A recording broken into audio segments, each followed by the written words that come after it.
terima kasih atas waktunya. Sebelumnya, Assalamualaikum warahmatullahi wabarakatuh. Marilah kita panjatkan puji syukur kehadirat Allah Subhanahu wa Ta'ala, yang mana pada kesempatan kali ini kita dapat berkumpul melalui ruang virtual ini, tentunya dalam kondisi yang sehat walafiat. Sebelumnya, saya ucapkan terima kasih kepada Bapak Ibu atas kerawuhannya di ruang virtual ini. Semoga acaranya nanti berjalan dengan lancar dapat memberikan manfaat sesuai dengan yang kita semua harapkan, seperti itu. Baik, langsung saja mengenai budaya positif siswa. Ini khususnya berarti siswa tempat di mana kita mengajar di sekolahan, seperti itu. Melalui webinar ini izinkan saya untuk menyampaikan materi tentang penanaman budaya positif untuk mewujudkan pelajar masa depan yang merdeka jiwanya. Jadi di sini nanti tujuannya adalah kita mulai menyelami, kita mulai mendalami budaya positif itu sebenarnya seperti apa dan bagaimana menerapkannya untuk peserta didik kita. Kemudian dalam pembelajaran juga kita selalu ketika hadir karena kita kan tidak hanya mengajar, kita tidak hanya menyampaikan ilmu, tidak hanya transfer ilmu, tetapi kita juga harus mengemasnya bagaimana anak itu bisa berpikir kritis. Anak itu harusnya dilatih setiap hari untuk berpikir kritis. Jadi tidak hanya nanti hadir di sekolah mendengarkan seperti itu saja, tetapi kita ajak mereka untuk bernalar kritis. Bapak Ibu bisa melihat kembali di channel YouTube saya, ada sebuah media pembelajaran berbasis kultur. Di sana mungkin bisa di-play lagi. Di sana saya mencoba memberikan materi, memang menyajikannya dalam bentuk digital, ya sama seperti Bapak Ibu yang lain, tetapi ada hal yang ingin saya munculkan, yaitu bahwa ketika kita menyajikan sebuah pembelajaran meskipun bermedia teknologi, tapi kita bisa saja menggiring anak untuk berpikir kritis. Kenapa? Di media saya itu saya memunculkan miskonsepsi. Saya memunculkan fakta-fakta yang salah, istilahnya begitu. Dari fakta-fakta yang salah itu, anak diajak untuk berpikir, lah itu salah atau benar? Kalau itu salah, lah terus yang benar gimana? Istilahnya begitu, menggiring mereka. Nah, ini lagi-lagi ini tidak lepas dari peran kita sebagai guru, ya. Kalau yang sebelumnya saya jelaskan tadi bahwa kita sebagai guru harus menjadi seorang pemimpin pembelajaran, di mana kita menyajikan sebuah pembelajaran yang bermakna itu tadi, yang berpusat pada siswa, yang melatih siswa untuk berpikir kritis dan seterusnya. Kita memimpin sebuah pembelajaran agar lebih bermakna, begitu. Dengan serangkaian taruh kata kita menggunakan cooperative learning, entah itu games turnamen atau STAD atau jigsaw, tentunya kita bisa sedikit mewujudkan kepemimpinan, jiwa kepemimpinan pada murid. Kepemimpinan di sini tidak harus memimpin orang lain, tetapi juga memimpin diri mereka sendiri. Oh, saya harus seperti ini, saya sebaiknya seperti ini, tidak seharusnya saya begitu. Itu kita bisa sedikit demi sedikit bersama-sama kita mewujudkan jiwa kepemimpinan pada murid. Jadi sudah sarana dan prasarananya bagus, pelayanannya juga bagus, anak-anak jadi nyaman, tentunya ini menjadi lingkungan yang positif bagi anak. Kita mau menanamkan sugesti-sugesti itu mudah sekali, gitu. Kalau kita sudah disenangi, gitu, ya. Kemudian dari lingkungan sekolah yang positif, kita harapkan murid itu mampu bertindak, mampu mencipta dengan merdeka. Merdeka tadi adalah sesuai kesadaran, motivasi dalam diri mereka sendiri, bertindak, mencipta sesuai dengan gerakan hati mereka sendiri. Mereka mandiri dan penuh tanggung jawab. Saya rasa kalau seorang pribadi sudah merdeka jiwanya, mereka mandiri, mereka tanggung jawab, suatu ketika mereka lulus, kita melepasnya dengan bangga karena mereka menjadi seorang human yang sebaik-baiknya manusia, karena mereka sudah menjalani lingkungan yang baik itu tadi, Bapak Ibu. Kita kan tidak bisa menghindari, pasti ada 1-2 anak yang menunjukkan tindakan yang buruk. Kita tidak menyebutnya nakal, kita tidak langsung menyebutnya salah, tapi memunculkan perilaku-perilaku yang buruk. Kira-kira mana yang harus kita pilih ketika anak melakukan tindakan buruk? Apakah menghukum, apakah memberi konsekuensi, atau melakukan restitusi? Langsung saja ke contohnya, misalkan ada seorang anak ketika kita pembelajaran ya dia tidak mengumpulkan tugas, seperti itu. Ketika kita di dalam kelas ada salah satu anak tidak mengumpulkan tugas, nah ada guru yang seperti ini, karena tidak mengumpulkan tugas ya, karena ini tanggal 29 kamu push up 29 kali dan soalnya di tugas ada 5, berarti 29 kali 5 misalkan gitu. Kan ada yang seperti itu. Atau ada juga guru yang kedua, misalkan anak ini si Joko misalkan ini tidak mengumpulkan tugas, kemudian ambil bukumu, kerjakan tugasnya sekarang, terus tulis sebanyak 5 kali. Kira-kira dari 2 opsi ini, ketika anak melakukan tindakan buruk, tindakan buruk karena tidak mengumpulkan tugas, opsi yang pertama dengan disuruh push up 29 kali dan mengambil buku dikerjakan sekarang juga, kemudian ditulis sebanyak 5 kali, ini bagus yang mana Bapak Ibu? Mana yang akan Bapak Ibu pilih? Push up 29 kali atau mengerjakan tugasnya sekarang sebanyak 5 kali? Cobi, saya minta pendapatnya. Mana yang akan Pak Katubi pilih? Misalkan tipe yang pertama karena tidak mengumpulkan tugas, push up 29 kali gitu. Atau yang kedua, silahkan diambil bukunya sekarang, kerjakan sekarang, tulis 5 kali. Atau Pak Katubi punya opsi yang lain untuk anak tersebut? Kalau saya cenderung yang kedua Bu, yang mengerjakan lagi, karena masih memberi kesempatan kepada anak untuk mandiri, seperti itu. Ya, siap. Terima kasih. Jadi tugasnya terselesaikan, Betul Bu, daripada nanti tadi opsi pertama kan harus push up, ada kemungkinan anak malah berontak dan dianya tidak mau mengerjakan seperti itu. Ya. Menurut saya Bu. Ya, oke, siap. Terima kasih. Ya, betul sekali. Jadi itu fokus pada solusi permasalahan, masalahnya mereka tidak mengerjakan tugas, maka solusinya adalah ya gimana biar tugas tersebut terselesaikan, istilahnya kan begitu. Gitu. Jadi solusi untuk push up atau solusi untuk silahkan lari lapangan 10 kali misalkan begitu. Saya sendiri waktu sekolah juga pernah tiba-tiba disuruh lari lapangan gara-gara nggak mengerjakan tugas. 1 nomor itu silahkan lari lapangan 1 kali, 2 nomor 2 kali, 3 nomor 3 kali. Saya pun mengalami itu waktu SD. Dan itu nggak enak. Yang saya akhirnya juga, saya tangkap yang akhirnya saya tangkap sampai sekarang, saya pernah lari lapangan gara-gara tidak mengerjakan tugas. Bahkan saya lupa bahwa saya itu salah karena tidak mengerjakan tugas. Tapi yang nyantol di kita kan lari lapangannya gitu. Itu namanya kita guru tersebut itu menghukum. Bahkan saya pernah diberi pertanyaan ulangan lisan, kalau tidak bisa menjawab itu 1 soal dapat coretan 1 gitu. Nanti 2 soal 2, 3 soal 3. Bukannya saya itu jadi giat belajar gimana saya bisa menjawab pertanyaan, yang saya dapat malah bariking kok aku istirahat orang metu kelas karena malu ceritanya gitu. Nah, kalau kita kerjakan sekarang juga, tulis 5 kali. Itu namanya konsekuensi. Kita memberi konsekuensi.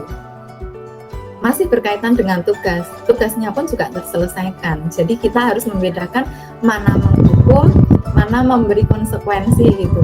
Nyatanya kan nggak enak yang namanya dihukum itu nggak enak. Bahkan kita kadang lupa salah kita apa, tapi ingat terus sampai sekarang, sampai kita besar, sampai kita tua bahwa kita pernah dihukum gitu, tapi lupa salahnya apa gitu. Ini bedanya menghukum sama memberi konsekuensi. Nah, ini masih satu lagi lah, kalau kita melakukan restitusi itu beda lagi gitu. Restitusi itu yang gimana? Ini yang pertama tadi menghukum, yang kedua memberi konsekuensi. Nah, sekarang yang ketiga adalah melakukan restitusi.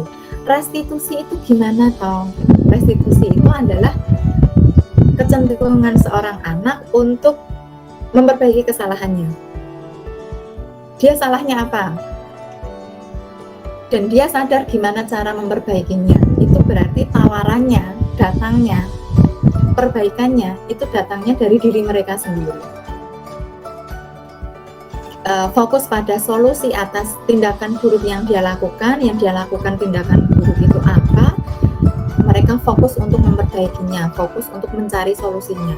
Kalau terlambat, ketinggalan pelajaran, nah solusinya apa? Karena ketinggalan pelajaran itu tadi, misalkan gitu. Nah, ini dia materi tentang segitiga restitusi itu. Yang bisa kita lakukan adalah kita mengvalidasi dulu apakah tindakannya salah atau benar gitu.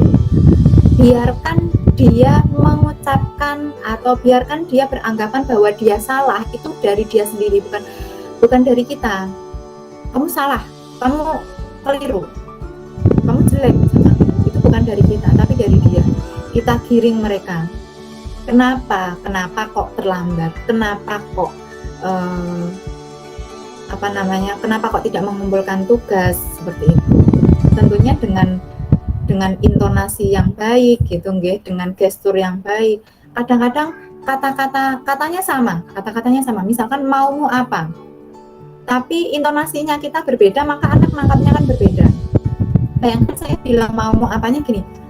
Maumu apa? Seperti itu. Pasti nangkapnya anak akan berbeda dengan maumu apa gitu. Maumu apa? Beda lagi dengan maumu apa nak gitu. Itu akan berbeda padahal kata-katanya sama. Kalimatnya sama, maumu apa gitu. Tapi intonasi, tapi gestur itu ternyata mempengaruhi sekali. Nah, di sini kita hati-hati ketika memvalidasi tindakan salah mereka. Kemudian setelah mereka mengungkapkan kenapa mereka melakukan kesalahan itu, mereka tahu bahwa tindakan mereka itu salah, kita stabilkan dulu identitas mereka. Kita kembalikan identitas mereka bahwa setiap human, setiap personal itu pasti pernah melakukan kesalahan, hanya kesalahannya beda-beda. Kemudian kita mengarah ke keyakinan. Ketika mereka melakukan kesalahan, biarkan mereka menggiring pikirannya sendiri ketika mereka melakukan kesalahan. Ruginya apa dari diri mereka? Menghadapi anak yang berbeda-beda, tindakan buruk mereka juga berbeda-beda. Harapannya kita bukan menjadi seorang penghukum, tetapi kita juga seorang manajer yang bisa mengajak mereka memperbaiki kesalahan-kesalahan yang sudah mereka lakukan seperti itu.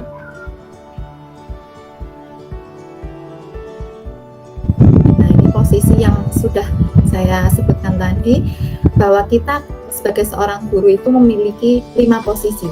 Apakah kita mau menjadi seorang penghukum?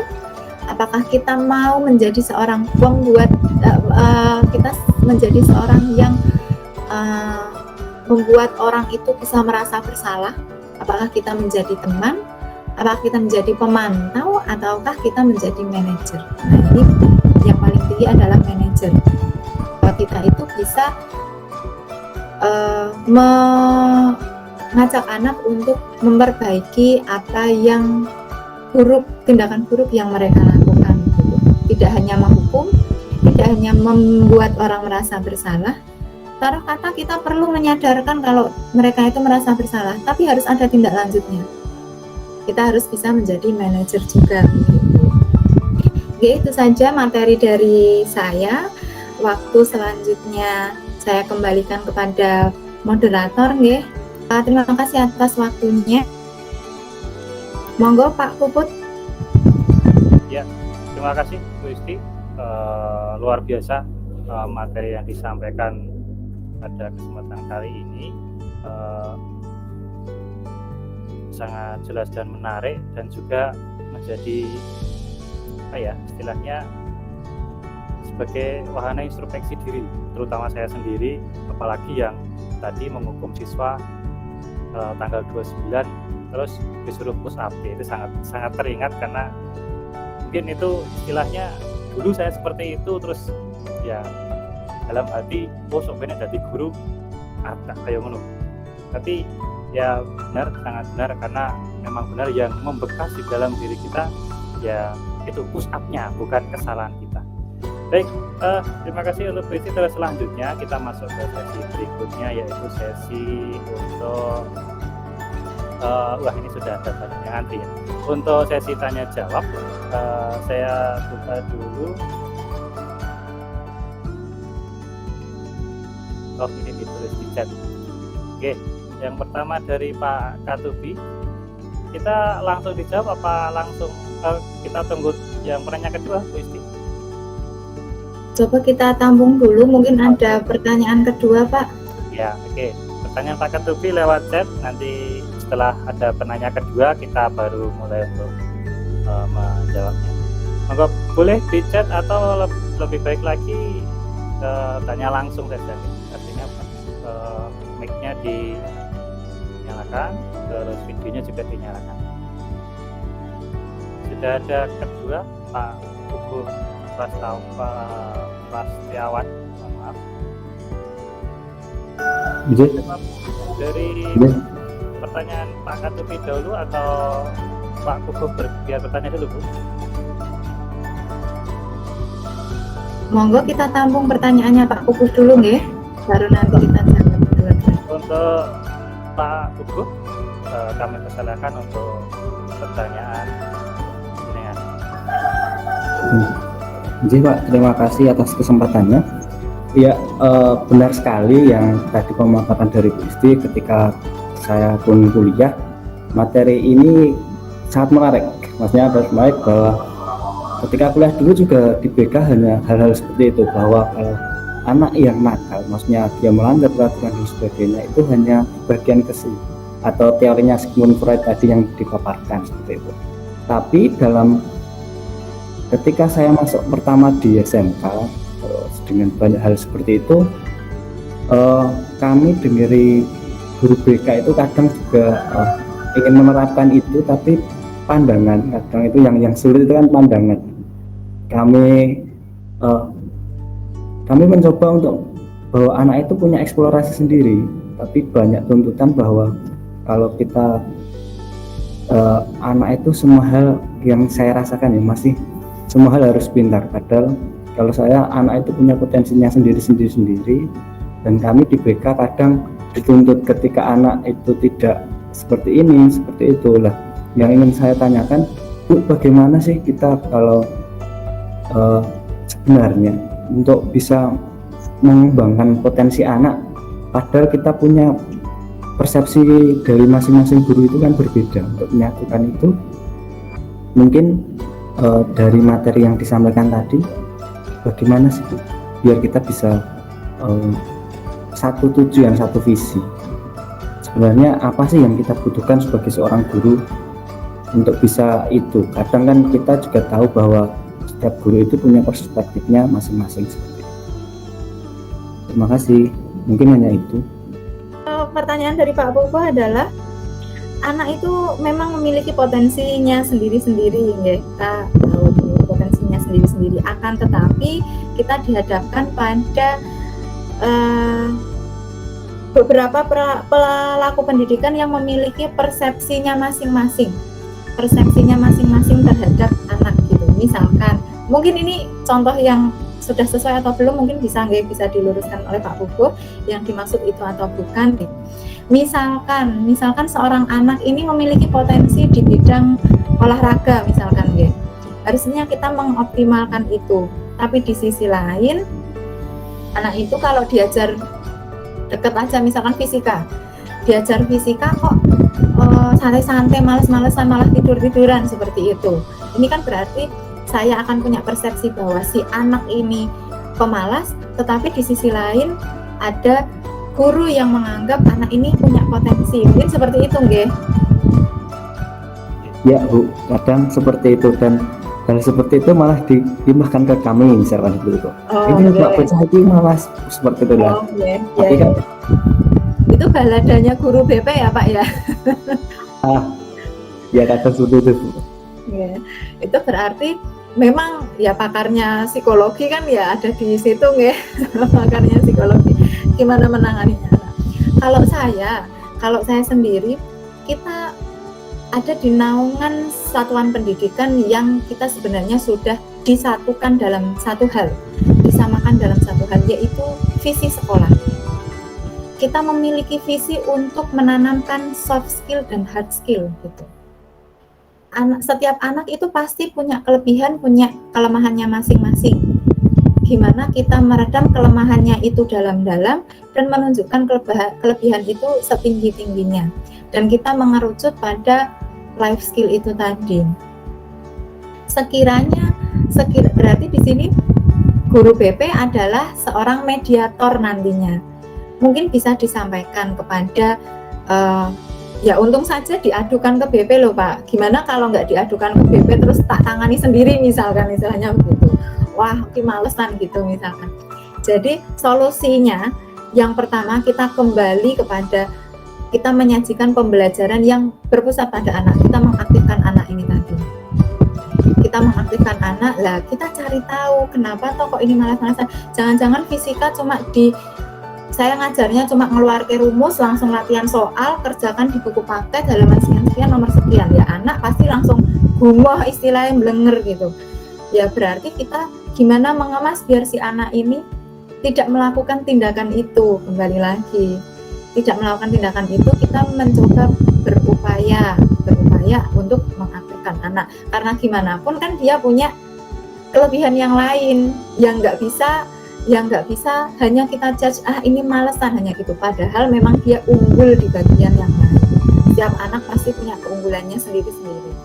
Nah ini kita justru malah BP itu jadi mediatornya. Oh seperti itu ya, kita florkan anak ini sebenarnya punya keunggulan ini. Dan kita sebagai pendidik itu juga harus introspeksi ke kita. Sudahkah pembelajaran kita berpusat kepada anak? Kalau memang sudah, ya berarti anak ini perlu untuk diajak restitusi. Gunanya memperhatikan guru itu apa? Meskipun kelebihannya di bidang olahraga, apa ya terus menyepelekan guru yang lain? Fisika kanggo apa sok benek kerja ora kon ngitung gravitasi misalkan gitu. Padahal ini kan bukan hanya transfer ilmu pengetahuan, tapi gimana kamu itu bisa beraktivitas bahkan di bawah tekanan pun gitu. Berupaya untuk menghormati orang lain, karena besok kalau terjun di masyarakat, di tengah masyarakat, di dunia kerja, hal ini wajib kan gitu. Bertemu dengan orang banyak, nah itu perlu adanya mediasi dibantu oleh BP bahkan untuk menyelesaikan masalah si anak. Karena bagaimanapun setiap anak ketika melakukan tindakan pasti ada alasannya. Alasannya Bu Isti nggak enak ngajarin misalkan gitu. Bu Isti soal terus hitung-hitungan terus padahal untuk nganggo kalkulator misalnya begitu. Nah itu kan pasti kita dengarkan dulu alasannya, justru dimediasi Pak Putu. Mungkin seperti itu. Semoga terjawab pertanyaannya. Intinya kita melakukan pendekatan yang humanis nggih Pak nggih. Humanis intinya begitu. Ada feedback Pak Pupuh, monggo. Badan Bu, terima kasih. Terima kasih Bapak Ibu semuanya. Ini narasumber membuka kita kembali untuk introspeksi lagi untuk SMK kita yang lebih baik lagi, untuk semuanya demi anak-anak agar lebih siap lagi di dunia kerja yang sekarang banyak teknologi yang menggantikan tugas dari ini manusia, sehingga anak-anak memang harus dibekali dengan baik dan persiapan untuk kerja ini. Itu mungkin dari saya selaku moderator, mohon maaf jika banyak kesalahan, dan sekali lagi terima kasih untuk Bu Istiqomah dan teman-teman pejabat perjuangan. Sekali lagi semoga SMK Pancasila 4 semakin jaya, semakin baik, semakin dikenal masyarakat luas, dan kita jumpa lagi mungkin di kesempatan lain, di momen yang lain. Saya akhiri. Assalamualaikum warahmatullahi wabarakatuh.